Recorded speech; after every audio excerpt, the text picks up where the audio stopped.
जय हिंद दोस्तों, मैं पवन इवने, पवन फिजिकल ग्रुप इंदौर से। दोस्तों, जैसे कि आपको पता है, आज से जो पटवारी का एग्जाम होने वाला चल रहा है। आज हम पॉलिटेक्निक वैष्णव पॉलिटेक्निक कॉलेज का जो सेकंड शिफ्ट में जो एग्ज़ाम हुआ है, उसी के कुछ जैसे क्वेश्चन किस तरह का पैटर्न आ रहा है, इसी के रिलेटेड जो आज हमारे बीच एग्ज़ाम दे के आए हो, आज उन्हीं से पूछते हैं। सबसे पहले तो आप अपना नाम बताइए। मेरा नाम विजय बारिया है। विजय बारिया जी। और कहा जा रहा है कि पिछले जो रहा जो पहली शिफ्ट का जो रहा है कि वो पेपर कठिन आ रहे हैं, कि बहुत अलग अलग टाइप के आ रहे हैं, कि क्या क्वेश्चन का सीक्वेंस वही है? जैसे मान लिया जाए कि 25 नंबर का आपको कंप्यूटर पूछा है, या 25 नंबर का मैथ्स पूछा है, 25 नंबर की रीजनिंग पूछी है, तो क्या मैथ्स के साथ रीजनिंग भी है, या रीजनिंग के साथ मैथ्स भी कंबाइन करके दे रहा है, या फिर कंटिन्यू अलग अलग पार्ट के अलग अलग दिए हुए हैं? देखिए, इसमें ऐसा है, जैसा कि सभी को उम्मीद ये रहती है कि 200 क्वेश्चन है, अलग अलग 8 सब्जेक्ट से। सब ये चाहते हैं कि 25-25 क्वेश्चन का सीक्वेंस आए, लेकिन ऐसा नहीं है। क्योंकि अगर सीक्वेंस देता है तो बच्चे का जो दिमाग है वो संतुलित चलता है, लेकिन व्यापम चाहता है कि जितना ज़्यादा क्वेश्चन बच्चों के दिमाग पर लोड दे सके, उतना ज़्यादा लोड दे, ताकि नंबर कम आए और जो कट ऑफ जाए वो बहुत कम जाए या ज़्यादा जाए। मतलब उन्हें सिलेक्शन के लिए जो प्रक्रिया रहती है उसमें तकलीफ ना हो। तो उस हिसाब से देखा जाए तो ऐसा है कि बीच में जो है 20 क्वेश्चन दे दिया, फिर अलग टॉपिक दे दिया, उसके 15 क्वेश्चन डाल दिए, ऐसा करके आगे पीछे पैटर्न के हिसाब से दिया गया है। बीच में मैथ्स को डाल दिया गया है, 15 क्वेश्चन दे दिया, फिर दूसरा सब्जेक्ट डाल दिया। तो उस हिसाब से जो है अलग अलग सब्जेक्ट के अलग अलग नंबर के क्वेश्चंस के साथ दिया जा रहा है। और पेपर कहूँगा कि थोड़ा टफ है। हमारा जो शिफ्ट है, पूरी सेकंड शिफ्ट जो कि वैष्णव पॉलिटेक्निक कॉलेज की, हाईएस्ट स्कोर जो है 145 है। इससे अनुमान लगा सकते हैं कि हाईएस्ट स्कोर, जैसा कि आपको पता ही है कि पीएससी के बच्चे भी यहाँ पर एग्ज़ाम देने आ रहे हैं, तो थोड़ा लेवल तो ज़्यादा क्वेश्चन जो आ रहे हैं वो PQRS से आ रहे हैं। PQRS मतलब जो सीक्वेंस आता है कि एक 3-4 सेंटेंस दे दिया और उसको सीक्वेंस के अकॉर्डिंग जमाना है, तो 3 से 4 क्वेश्चन इसके आए थे। उसके साथ में इंग्लिश के देखा जाए तो फिलिंग द ब्लैंक्स वाले क्वेश्चंस बहुत ज़्यादा आ रहे हैं। नंबर सीरीज से बहुत सारे क्वेश्चंस आ रहे हैं, और नंबर सीरीज़ के बाद में अल्फ़ाबेटिकल ऑर्डर से अच्छे खासे क्वेश्चन आ रहे हैं। अल्फ़ाबेटिकल के बाद में आयु से रिलेटेड सवाल आ रहे हैं।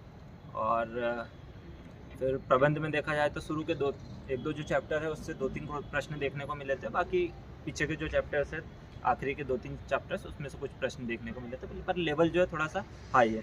मैथ्स में देखा जाए तो मैथ्स में जो प्रतिशत से 1-2 प्रश्न देखने को मिले थे। जो जैसा कि हम सभी एग्ज़ाम्स में देखते हैं, सबसे ज़्यादा जो प्रश्न आते हैं वो आते हैं यहाँ पर ब्याज के, पर पटवारी में ऐसा कुछ देखने को नहीं मिला। ब्याज, चक्रवृद्धि ब्याज या सिंपल इंटरेस्ट या इनमें से किसी तरह का कोई प्रश्न देखने को नहीं मिला। और LCM HCF के अच्छे खासे क्वेश्चन आए थे, सिंप्लीफिकेशन के आए थे।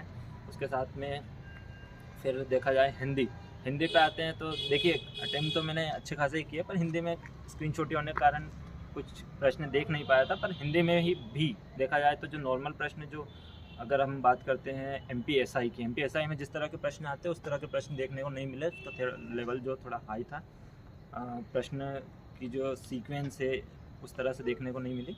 फिर आते हैं हम हिंदी के बाद में साइंस में देखा जाए तो बायो से कुछ प्रश्न देखने को मिले थे, केमिस्ट्री से 1-2 प्रश्न देखने को मिले थे, और फिज़िक्स में ज़्यादा प्रश्न थे। फिज़िक्स में 4 से 5 प्रश्न, और बाकी इसी तरह देखिए एग्जैक्ट नंबर या एग्जैक्ट सवाल तो मैं नहीं बता पाऊँगा, क्योंकि अलग अलग सीक्वेंस में थे, तो उस तरह से याद नहीं है कि किस तरह से प्रश्न आए थे। उसके बाद हम आते हैं हिंदी, इंग्लिश, मैनेजमेंट से कौन से पोर्शन से लिया गया था? मैनेजमेंट के शुरू के 1-2 चैप्टर और लास्ट के 1-2 चैप्टर से कुछ मैनेजमेंट से थ्योरिकली पूछ रहे हैं? हाँ, थ्योरिकली पूछा जा रहा है। जैसे कि वहाँ पर ये था कि प्रश्नों में कि किसके द्वारा ये कहा गया, तो उस तरह के कोई प्रश्न नहीं आ रहे हैं। और अधिकतर जो मैंने आर्टो सब्जेक्ट में सबसे कठिन सब्जेक्ट कौन सा लगा?